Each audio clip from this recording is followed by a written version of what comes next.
Hey guys, today we're going to take a look at how we can use what we know about adding, subtracting, and multiplying polynomials to help us find the area and perimeter of figures. So just as a quick review, when we talk about finding the perimeter of a figure, we typically just say we add up all of the sides. So if I were looking at this rectangle, I have 4 plus 8 is 12. 12 plus 4 is 16, and 16 plus 8 is 24. So my perimeter would be 24 units. And then when we talk about finding the area of a rectangle, we want to do length times width. So in this case, we would do 4 times 8, which would give me 32 square units. So you'll need to kind of remember this to help us with today's work. So that being said, let's say you're given this figure. So here's example 1. And these are your side measurements. 4x squared plus 3x minus 2 and 2x squared plus 9. Well, and I want to know what the perimeter is. To find perimeter, remember, we just said you add up all the sides. All of the sides. So that is essentially adding these polynomials or combining like terms. So the strategy that I use is, remember, we want to start with the highest degree or the highest exponent. So I notice I have 4x squared plus 2x squared, that is 6x squared. What would be next? My x's. So now I'm going to combine all of my x's. Well, the only one I see is 3x. And so that's going to be plus 3x. And then the next thing that I want to combine are my constants. So I have a negative 2 plus 9. When you combine those, you get plus 7. So the perimeter of this figure, which we found by combining like terms, is 6x squared plus 3x plus 7. Let's try another one that you may encounter. So let's draw a rectangle. And let's say I tell you the top is 9x minus 3 and the side is 4x minus 6. And I again want to know what the perimeter is. We want to combine like terms again. However, I notice there are no side lengths here and here. Well, the top and the bottom are the same, and the left and the right sides are the same. So I'm going to label those to make sure I don't forget anything when I'm combining like terms. So now let's combine our like terms. The first thing I notice is I have 4x, 9x, 4x, and 9x. Those are all like terms. So I have 26x because I did 4x plus 9x plus 4x plus 9x. The next thing I notice I'm left with are all my constants. So I have negative 6 minus 3 minus 6 minus 3. Well, when you add all of those or combine all those, you end up with negative 18. So the perimeter of this figure is 26x minus 18. Now remember, we're just adding and subtracting polynomials or combining like terms. That's what we're doing here.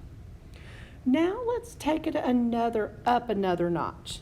Let's say I tell you that the perimeter of this figure that I'm getting ready to draw is represented by the expression 7x squared minus 3x plus 12. And I want us to find the length of the missing side. So one side is 4x squared minus 9. The other side is 2x plus 4. Well, here's where we're going to bring in another step. Up here for 1 and 2, we just combined like terms.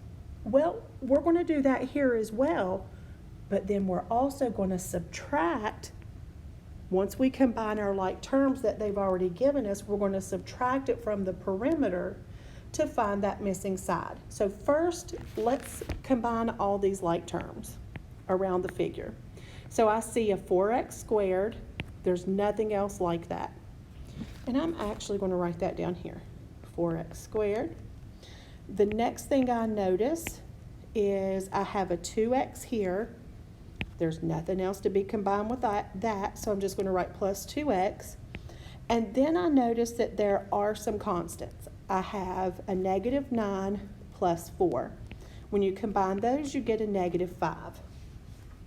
Now, they give us the perimeter.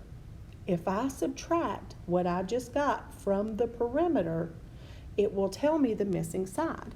So I'm going to say 7x squared minus 3x plus 12, which, by the way, let me show you remind you where I got that from. I said the perimeter was 7x squared minus 3x plus 12. That's why I wrote that down here. When I subtract that, remember, when we're subtracting polynomials, what do? We leave the first one alone, 7x squared minus 3x plus 12. We change the subtraction to an addition, and then we change all the signs after it. So this is going to become negative 4x squared minus 2x plus 5.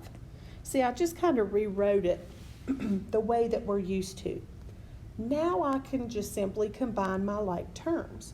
So 7x squared minus 4x squared is 3x squared. Negative 3x minus 2x is negative 5x. And 12 plus 5 is plus 17. So that missing side measures 3x squared minus 5x plus 17. So sometimes you'll just be asked to find the perimeter. Sometimes you'll be asked to find a missing side. So if you're just asked to find perimeter, you're adding or combining like terms. If you're asked to find a missing side, you're going to have to combine like terms and then subtract from your perimeter. Now let's take a look at area. So I want to go back, and this will be example 4. I want to go back and use this same rectangle that I used earlier. I have, 9x minus 3 and 4x minus 6. So if I want to find the area, remember we said to find the area of a rectangle, you do length times width. So that's what I'm going to do. I'm going to do 4x minus 6, area equals 4x minus 6 times 9x minus 3. Well, doesn't that look like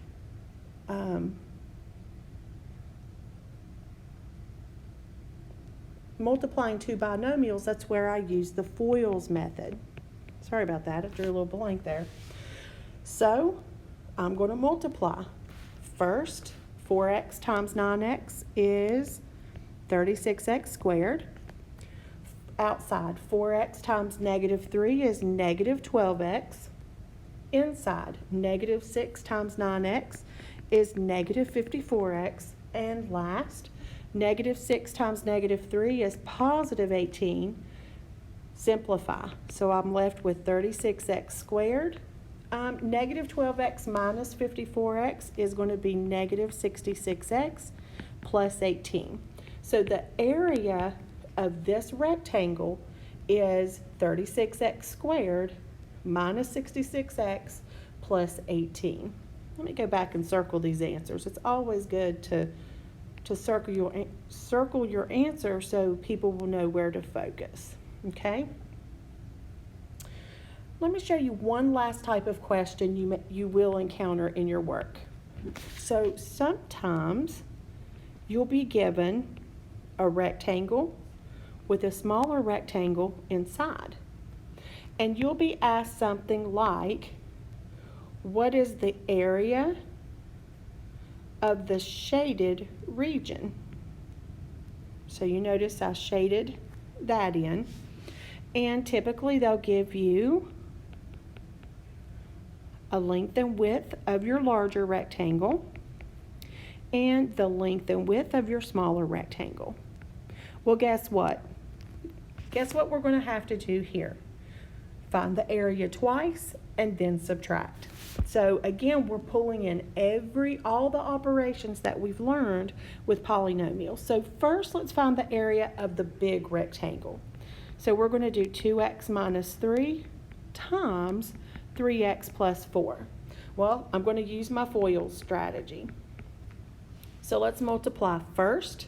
2x times 3x is 6x squared. Outside, 2x times 4 is plus 8x. Inside, negative 3 times 3x is negative 9x. Last, negative 3 times 4 is negative 12. And let's simplify. 6x squared minus x minus 12. And that's because 8x minus 9x is negative 1x. So this is the area of my bigger rectangle. Now let's find the area of the smaller rectangle. We're going to do x times, because length times width, x times x plus 2. Well, this one you just have to use the distributive property. So we'll multiply everything by x. X times x is x squared. X times 2 is 2x. So this is the area of the smaller circle. But the question says, what is the area of the shaded region? Okay, or that shaded spot. So I'm going to subtract these two. So I'm going to do 6x squared minus x minus 12 minus x squared plus 2x. Be careful, make sure you write those parentheses, because if you don't, you may forget to change some signs, which is exactly what we're going to do. Change that minus sign to an addition, and then change every sign after it. And now I'm just going to combine like terms. So here I have, let's get a different color. 6x squared minus 1x leaves me with 5x squared. Next I have negative x minus 2x. So that's negative 1x minus 2x is minus or negative 3x. And then the only thing I see here is minus 12. There's nothing to combine that with. So what is the area of the shaded region? 5x squared minus 3x minus 12.